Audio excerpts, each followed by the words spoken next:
اعوذ باللہ من الشیطان الرجیم بسم اللہ الرحمن الرحیم الذین آمنوا وتطمئن قلوبهم بذکر اللہ الا بذکر اللہ تطمئن القلوب الذین آمنوا وعملوا الصالحات طوبی لهم وحسن مآب۔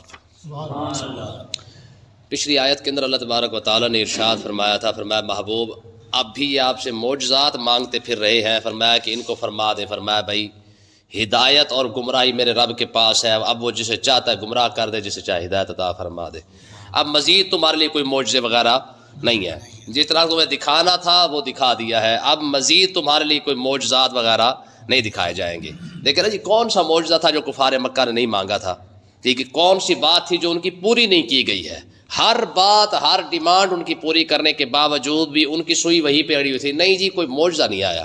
جس طرح ہماری قوم ہے نا، تقریر سننے کے بعد کہتے چش نہیں آئی، مطلب چش کا مطلب یہ ہوتا ہے بھی وہاں پہ کوئی شعر و شاعری ہوتا، کوئی لچھڑ پھچڑ باتیں کی جاتی، کوئی دو چار فرقوں کو گالیاں نشالیاں نکالی جاتی، ٹھیک ہے جی، پھر تو مزہ ہے نا۔ اگر آپ نے قرآن حدیث سنایا تو پھر آپ 5 گھنٹے بھی سنا تو کہتے مزہ کوئی نہیں کیا مولوی نے، ٹھیک ہے جی۔ یہ اس بات 13 سال آقا علیہ الصلوۃ والسلام تبلیغ کرتے رہے، سمجھاتے رہے، معجزات دکھاتے رہے، ٹھیک ہے جی، لیکن کفار مکہ کو چس نہیں آئی ہے، وہ کہتے ہیں جی مزہ کوئی نہیں آیا۔ ایک شخص ایک بزرگ کی بارگاہ میں حاضر ہوا، کہہ رہے جی میں آپ کا مرید ہونے آیا ہوں، فرمایا رہو کر لیتے ہیں۔ وہ آپ نے اس کو 2-3 دن ٹھہرایا تو وہ نا 3 دن کے بعد کہہ رہا جی میں اجازت دیو، میں مرید نہیں ہونا چاہتا آپ کا۔ میں ابھی ہون میری پیریز کی فرق آ گیا بھائی، کہہ لگا جی 3 دن میں تواڈے کول رہا تے مینوں مزہ ہی کوئی نہیں آیا، کوئی آپ نے کوئی کرامت ہی نہیں دکھائی، کوئی آپ نے جناب والا کوئی حالا لالا ہی نہیں مچایا ہے۔ تو آپ نے ارشاد فرمایا مجھے بتا 3 دن کے اندر تو نے میری نماز قضا ہوتے دیکھی ہے؟ ٹھیک ہے، کہا جی نہیں۔ کہا تہجد قضا ہوتے دیکھی ہے؟ کہا جی نہیں۔ کہا غیر شرعی کام کو یہاں پہ 3 دن کے اندر تو نے ہوتے دیکھا ہے؟ کہا جی نہیں۔ ہمارا ظالم اس سے بڑی کرامت اور کیا ہوتی ہے؟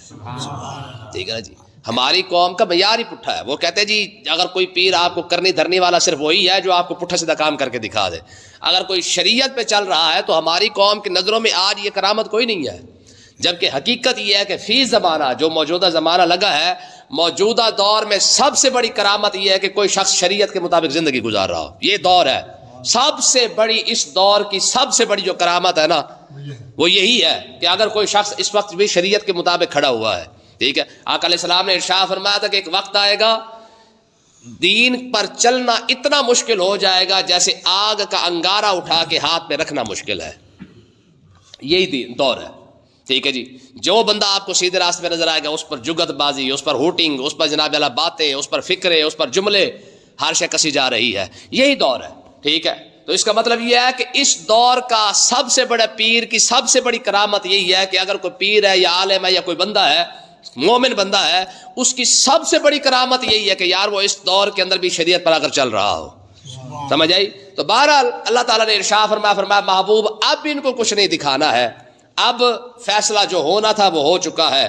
ہاں جن لوگوں کو آپ کی بات سمجھ آ گئی ہے ان کا حال کیا ہے؟ فرمایا الذین آمنوا، فرمایا وہ لوگ ایمان بھی لائے جنہیں آپ کا کلام سمجھ آیا، جنہیں آپ کی بات سمجھ آ گئی، جنہیں آپ کی اپنا جو مقصد تھا، جو آپ کی تبلیغ کا مرکز ہے وہ سمجھ آ گیا ہے۔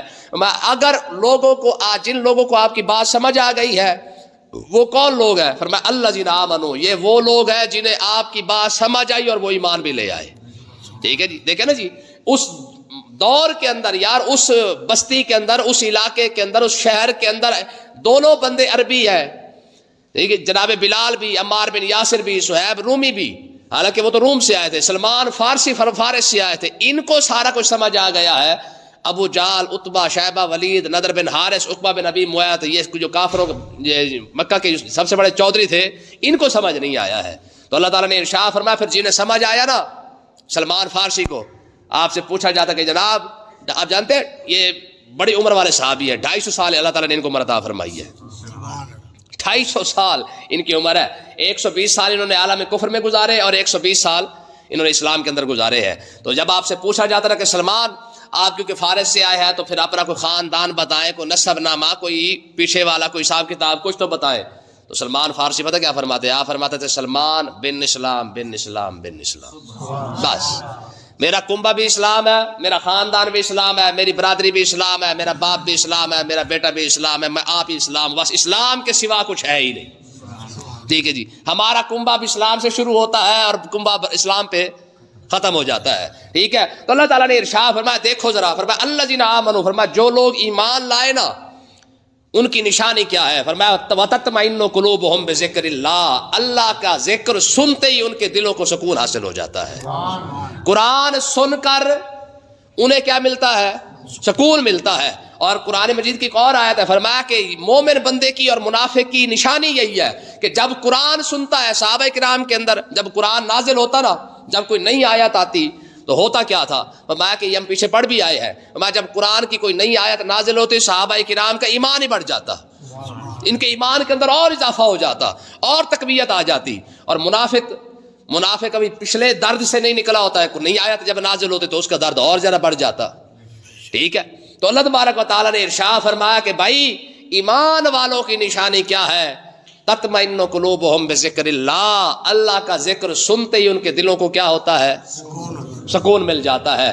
اب اسی کو آپ یوں سمجھ لے کہ ایک ترازو بنا سکتے ہیں, ان لفظوں کو آگے آ بھی رہا ہے. فرمایا الا بذکر اللہ تطمئن القلوب, فرمایا یہ بات کان کھول کے سن لو, بذکر اللہ تطمئن القلوب, دلوں کا چین اور دلوں کا اطمینان اور سکون وہ اللہ کے ذکر کے اندر ہی ہے.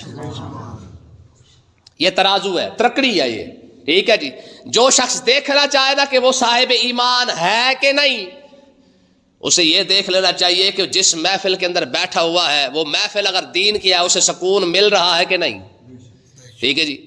محفل میں بیٹھے ہوئے چاولوں کا انتظار ہو, محفل میں بیٹھے ہوئے لنگر کی طرف دیکھ رہا ہو, محفل میں بیٹھ کے بور ہو رہا ہے کہ یار کدو جان چھٹے گی, ٹائم تو ہو گیا, جمعہ نماز نہیں کھڑی ہوئی.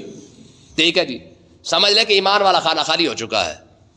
ٹھیک ہے جی. آقا علیہ السلام نے ارشاد فرمایا اللہ تعالیٰ نے نا انسان کے دل کے دو خانے بنائے ہیں, انسان کے دل کے دو خانے ہیں. ٹھیک ہے. ایک خانہ کون سا ہے؟ فرمایا ایک کے اندر اللہ تعالیٰ فرشتے کا ظہور کرتا ہے اور دوسرے خانے کے اندر شیطان کا ظہور ہوتا ہے. فرمایا کہ اگر بندہ رب کو یاد کرنا شروع کر دینا تو شیطان پیچھے ہٹنا شروع ہو جاتا ہے, پھر اس کا دل آہستہ آہستہ جو ہے وہ کیا ہوتا ہے, وہ دین کی طرف آنا شروع ہو جاتا ہے. رب کی ذکر کے اندر اسے چس آنے لگ جاتی ہے, اسے مزہ آنے لگ جاتا ہے. ٹھیک ہے جی. ایک سپارہ پڑھ کے دل نہیں بھرتا, دوسرا پھر پڑھ دیتا ہے, دوسرا پڑھ کے دل نہیں بھرتا, پھر تیسرا پڑھنا شروع کر دیتا ہے. ٹھیک ہے. یہی وجہ نا کہ آج اس طرح مثال کے طور پر آج فیس بک دیکھتے ہوئے, واٹس ایپ دیکھتے ہوئے, یوٹیوب دیکھتے ہوئے ساری رات گزر جاتی ہے نا, پتہ ہی نہیں چلتا. میں پچھلوں کا ذرا چسکا دیکھ کے دیکھیں, ایک بار قرآن پڑھ لیتے, چسکا پورا نہیں ہوتا تھا, دوبارہ پھر شروع کر دیتے تھے. ٹھیک ہے جی. ابھی بیٹھ کے پڑھ ہی رہے ہوتے تو مزہ نہیں آتا تو کھڑے ہو کے پڑھنا شروع کر دیتے. اگر کھڑے ہو کے مزہ نہ آ رہا ہوتا تو پھر کیا کرتے, نماز کے اندر شروع کر دیتے تھے. یہ کیا ہے؟ بابا فرید کا جو چلہ معکوس ہے نا, جس کو تو لوگوں نے پتہ نہیں کیا کچھ بنا کے رکھا ہوا ہے. یار دیکھے جب رب کے ساتھ لگا ہو نا بندے کا دل تو پھر کیا ہوتا ہے, کبھی بیٹھ کے پڑھ رہے ہیں, کبھی کھڑے ہو کے پڑھ رہے ہیں, کبھی جناب نماز کے اندر پڑھ رہے ہیں, کبھی نماز کے باہر پڑھ رہے ہیں, حتیٰ کہ اپنے آپ کو الٹا کر کے بھی نماز قرآن پڑھنا شروع کر دیا ہے کہ مالک کا تکلیف دے کے قرآن پڑھنے کا مزہ کتنا ہے.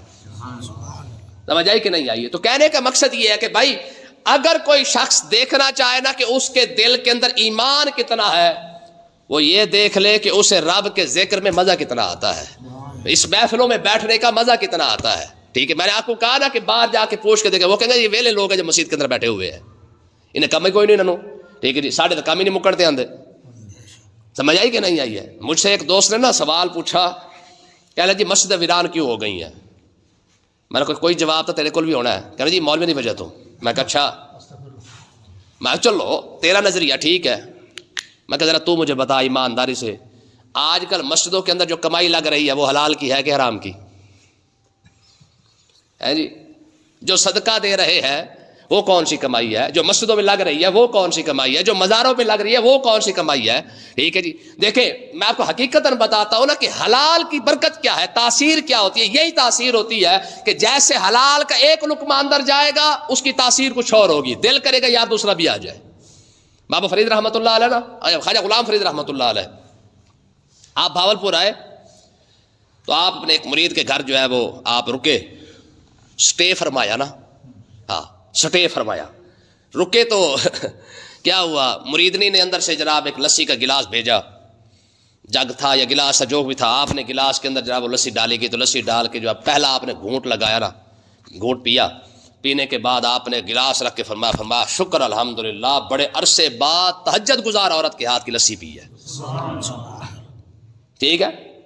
بڑے عرصے بعد تہجد گزار عورت کے ہاتھ کی لسی پی ہے. ٹھیک ہے جی. لوگوں نے کہا بابا آپ کو کیسے پتا چلا؟ کہا یار لسی کی نورانیت بتا رہی ہے کہ بابا کوئی جو اس نے لسی بنائی ہے وہ واقعی کوئی تہجد گزار عورت ہے. ٹھیک ہے جی. ڈرامے کا سین بھی چل رہا ہوتا ہے, ہانڈی بھی پک رہی ہوتی ہے, برکت کہاں سے آئے بھائی؟ ٹھیک ہے جی. مارننگ شو بھی چل رہے ہوتے ہیں, وہ بھی نہیں قضا جانے دینے, اور ساتھ ساتھ ناشتہ بریک فاسٹ بھی بنا ہوتا ہے. تو مجھے اب بتائیں کہ برکت کدھر سے آنی ہے؟ ہاں برکت تب تھی جب ناشتہ بناتے بناتے اماں جان یاسین پڑھ جایا کرتی تھی, یہ برکتیں تھی. ہمارے شہر کے اندر نا کروڑ پکا کے اندر وہاں چوک کے اندر ایک دربار ہے حافظ محمد اکرم رحمۃ اللہ علیہ کا. ٹھیک ہے, بڑے پرانے بابے ہیں, بڑے پرانے بزرگ ہیں. ان کے بارے میں آتا ہے کہ وہ اماں کے پیٹ سے 15 سپارے حفظ کر کے آئے تھے. اماں کے پیٹ سے حفظ کر لیا تھا. ٹھیک ہے جی. جب اماں بٹھانے گئی تو کیا کہا انہوں نے؟ کہا استاد نے تو ظاہر علم سے لگانا تھا نا, الف بے پہ لگانا تھا. ٹھیک ہے, تو کہا جی استاد جی 15 سپارے تو مجھے یاد ہے, آپ 16 سے شروع کروائے. کہا جی 15 کدھر سے یاد کر رہا ہے؟ کہا اماں کیونکہ 15 سپاروں کی حافظ تھی. ٹھیک ہے, تو اماں 15 سپارے پڑھتی رہتی تھی. 9 مہینے کے اندر جیسے وہ پڑھتی رہی ہے میں اندر سے بیٹھ کے سنتا رہا اور یاد کرتا رہا ہوں. 15 سپارے تو میں اماں کے پیٹ سے یاد کر آیا ہوں. یہ بات کوئی انہونی بات نہیں ہے, یہ تو آج سائنس بھی مان رہی ہے کہ اماں ڈرامہ دیکھ رہی ہو تو اس کا اثر بچے پہ ہوتا ہے.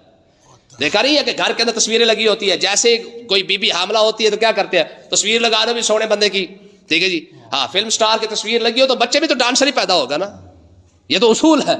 آج جب تصویر ہی فلم سٹار کی دیکھتے رہنا تو پھر بچے نے ڈانسر ہی پیدا ہوگا, ٹک ٹاکر ہی پیدا ہوگا پھر.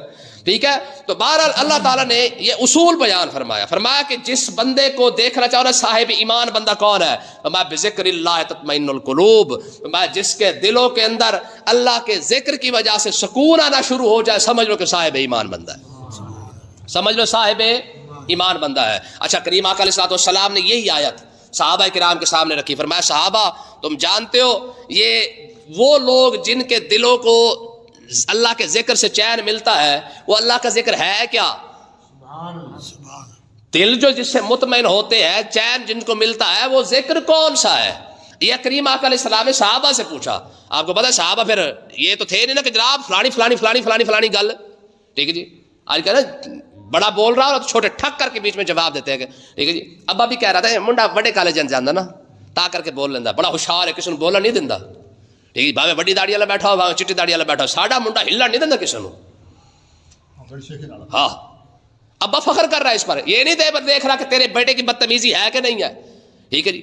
ہاں ادب کیا تھا کہ سب کچھ آتے ہوئے بھی خاموش ہو کے بڑے کے سامنے بیٹھ جانا, یہ ادب ہے. ٹھیک ہے کہ نہیں؟ آقا علیہ الصلوۃ والسلام تشریف فرمائے, یہ بخاری پاک کے اندر حدیث پاک ہے. حضور علیہ الصلوۃ والسلام نے فرمایا ہاں بھائی صحابہ یہ بتاؤ مسلمان درخت کون سا ہے؟ ٹھیک ہے جی. میں نے پہلے آپ کو یہ حدیث پاک سنائی ہے. صحابہ کرام جناب بڑے بڑے بیٹھے ہوئے تھے, کسی نے کہا جناب ککر, کسی نے کہا ٹالی, کسی نے کہا فلانا, کسی نے کہا فلانا. حضور نے ارشاد فرمایا کھجور کا درخت ہے. یہ کیا ہے؟ یہ کھجور کا درخت ہے. ٹھیک ہے. اچھا اتنی بات ہوئی, مجلس برخاست ہوگی, باہر نکلے صحابہ کرام تو حضرت عمر اور آپ کا شہزادہ حضرت عبداللہ ابن عمر دونوں کٹھے جا رہے ہیں. تو حضرت عبداللہ نے کہا بابا جب سرکار نے پوچھا تھا کہ وہ درخت کون سا ہے تو میرا دماغ پھٹ جو ہے وہ ادھر گیا تھا کہ یہ کھجور کا درخت ہے. تو حضرت عمر نے فرمایا پھر بولا کیوں نہیں؟ عرض کی بابا آپ جو بیٹھے ہوئے تھے پھر میں کیسے بولتا؟ صدیق اکبر جو بیٹھے تھے میں کیسے بولتا؟ مولا علی جو بیٹھے تھے میں کیسے بولتا؟ عبد الرحمن ابن عوف بیٹھے تھے, سعد, سعید, طلحہ, زبیر, اتنے بڑے بڑے لوگ بیٹھے تھے, میں پھر کیسے بولتا؟ سمجھ آئی کہ ادب اس کو کہتے ہیں. ٹھیک ہے. تو بہرحال آقا علیہ السلام نے فرمایا صحابہ وہ ذکر کون سا ہے جس کے سنتے ہی یا جس کو پڑھتے ہی جناب اللہ جو ہے دلوں کو چین عطا فرما دیتا ہے؟ صحابہ نے عرض کی یا رسول اللہ اللہ و رسول عالم, اللہ جانتا ہے, اللہ کا رسول جانتا ہے. بس صحابہ کا تو پوری زندگی کا خلاصہ یہی ہے. جب بھی حضور نے پوچھا نا ہاں بھائی فلانا مسئلہ کیسے ہے, کہا اللہ و رسول عالم. پتہ ہونے کے باوجود یار آپ سوچ سکتے ہیں فتح مکہ کے موقع پر حضور پوچھ رہے ہیں یہ سال کون سا ہے, صحابہ کہتے پتہ کوئی نہیں, اللہ و رسول عالم. حج کرتے ہوئے حضور پوچھ رہے ہیں ہاں بھائی مہینہ کون سا ہے, کہتے ہیں اللہ و رسول عالم, اللہ جانتا ہے, اللہ کا رسول جانتا. بھئی حج کر رہے ہو ذی الحج کا مہینہ ہی تو ہوگا. ٹھیک ہے جی. ربیع الاول تو نہیں لگا ہوگا. پھر 10,000 صحابہ کرام کھڑے, حضور پوچھ رہے ہیں مہینہ کون سا ہے, کہتے ہیں اللہ و رسول عالم, سانو پتہ کوئی نہیں ہے. بڑے کے سامنے لا علم ہو کے بیٹھ جانا یہی ادب ہے. بڑے کے سامنے ایسے بیٹھنا چاہیے. شیخ شہاب الدین سہروردی کے بارے میں آتا ہے کہ جب آپ کا چاچا آپ کو لے کے گیا نا حضور غوث اعظم رضی اللہ تعالیٰ عنہ کی بارگاہ میں. اچھا تو چاچے نے کہا جی یہ میرا بھتیجا ہے اور بڑا سارا عالم ہے. ٹھیک ہے. تو حضور غوث اعظم نے نا ایک سوال پوچھا کہ جی فلانا مسئلہ کیسے ہے, تو آپ نے ٹھک کر کے جواب دیا اس کا. ٹھیک ہے جی. تو غوث اعظم نے فرمایا واہ بھائی عالم واقعی بڑا ہے. اچھا آپ نے جو حوصلہ افزائی فرمائی نا, تو ان کی زبان سے نکل گیا, کہنے لگا جی دریچے شک کاستی, اس میں کون سی شک والی بات ہے, میں واقعی بڑا سارا عالم ہوں. دیکھیں نا بڑا اگر حوصلہ افزائی کر رہا ہو اس کا مطلب یہ تھوڑی ہے کہ بندہ جناب اللہ شوخ ہی بن جائے. کہنے لگا جی دریچے شک کاستی, اس میں کون سی شک والی بات ہے, میں واقعی بڑا سارا عالم ہوں. آپ نے ایک نگاہ کی سارا علم ہی لے لیا. جی کہ جی فرمایا یار وہ جو پہلے مسئلہ پوچھا تھا وہ بلا سوال کا جواب تو بتا. اچھا متھا مار مار کے تھک گیا, اب سوال کا جواب نہ آئے. پھر سمجھ آیا کہ بڑوں کی بارگاہ میں کیسے بیٹھا جاتا ہے, پھر قدموں میں گرے, پھر آپ نے علم بھی عطا فرمایا, خلافت بھی عطا فرمائی. اور یہ واحد حضور غوث اعظم رضی اللہ تعالیٰ عنہ کے خلیفہ ہے شیخ شہاب الدین سہروردی, جن کو حضور غوث اعظم نے 17 دنوں کے اندر ہی خلافت عطا فرما دی تھی.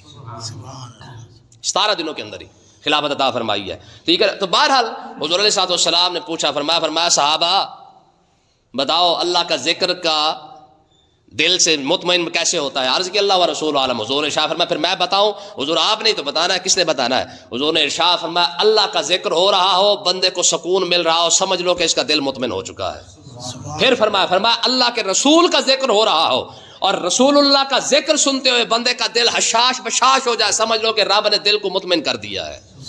پھر اتنی بات ہوئی, صحابہ کرام نے پھر عرض کی, فرمایا حضور اس کے علاوہ. حضور نے ارشاد فرمایا کہ تمہارے بعد تمہارا ذکر کرنے کے بعد لوگوں کو دل ہو جائے مطمئن, سمجھ لو کہ رب نے ان کو بھی اطمینان عطا فرما دیا ہے. صحابہ کا ذکر سن کے, اللہ اور اللہ کے رسول کا ذکر سن کے, یہ دونوں چیزیں تینوں چیزیں اکٹھی ہو جائے, اللہ کا ذکر بھی ہو, اللہ کے رسول کا ذکر بھی ہو, اور اللہ کے رسول کے صحابہ کا ذکر سننے کے بعد جا کے اگر کوئی شخص دل کا مطمئن ہو جائے, سمجھ لو کہ رب نے اسے اطمینان عطا فرما دیا ہے. ٹھیک ہے جی. اور اگلی بات, امام جلال الدین سیوطی ایک اور حدیث پاک لے کے آئے, فرمایا کہ حضور علیہ الصلوۃ والسلام نے ایک مقام پر تو صحابہ کا فرمایا اور ایک مقام پر آپ نے اہل بیت کا فرمایا. میرا ذکر سنے, میرے رب کا ذکر سنے, میری اہل بیت کا ذکر سننے کے بعد اگر دل ہو جائے خوش, سمجھ لو کہ رب نے اسے اطمینان کی دولت عطا فرما دی ہے.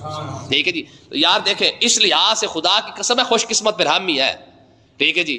خوش قسمت ہم ہی ہے. کوئی صدیق اکبر پہ اڑا ہوا ہے, کوئی فاروق اعظم پہ ہے, کوئی عثمان غنی پہ ہے, اور کسی کو تو مولا علی کے لفظ مولا پر تکلیف ہوئی پڑی ہے. ٹھیک ہے جی. حضرت علی تو ہے پر مولا علی نہیں ہے. ہماری قوم امام حسین کے ساتھ لفظ امام نہیں لگاتی. آپ کو پتا ہے ایسی مخلوق ایسے فرقے کے بنا دیے گئے. یار ایمانداری سے بتائیں, حضرت حسین کہتے ہوئے تمہیں تو اچھا لگ رہا ہے, امام حسین کہتے ہوئے کون سی پیڑ ہو رہی ہے. بات سمجھے کہ نہیں. حضرت امام حسین نہیں کہتے. ٹھیک ہے. یہ خدا کی قسم پھر یہ ہم ہی ہے, بلکہ ہمارے تو کمال یہ ہے کہ ہم نے اصلی کو تو مانا ہی مانا, ہم نے نقلیوں کے بھی ساتھ ہی مان رکھا ہے. ٹھیک ہے. ہم فرید کو مانے, داتا صاحب کو مانے, خواجہ نظام کو مانے, امام محمد کو مانے, شافعی حنبل, ان کو تو چلو ہم نے مانا ہی مانا. مزیداری کی بات یہ کہ ہماری قوم نے جنہوں نے کپڑے نہیں پہنے ان کو بھی مان رکھا ہے. ہاں اصلیوں کو چھوڑے, ہم نے اصلیوں کو تو مانا ہی مانا ہے, ہم نے تو 2 نمبروں کو بھی مان رکھا ہے. ٹھیک ہے. لاہور کے اندر ایک نوری پوری لیٹا ہوتا تھا, سال بعد نہ آتا تھا, پورا لاہور جا کے اس کے گندا پانی پی کے لے آتا تھا. پورا گندا پانی بوتلوں کے اندر بھر کے لاتے تھے سال بعد. ٹھیک ہے. مجھے آپ بتائیں, چلیں ہاسا مذاق اپنی جگہ پہ صحیح, نقلی تو ویسے نقلی ہی ہے نا یار. کم سے کم کوئی ہمیں یہ تو نہیں کہہ سکتا کہ تم فلانے کو نہیں مانتے ہو. ہم تو ایسے ماننے والے ہیں, ہم نے اصلیوں کو بھی مانا ہے ساتھ ساتھ نقلیوں کو بھی.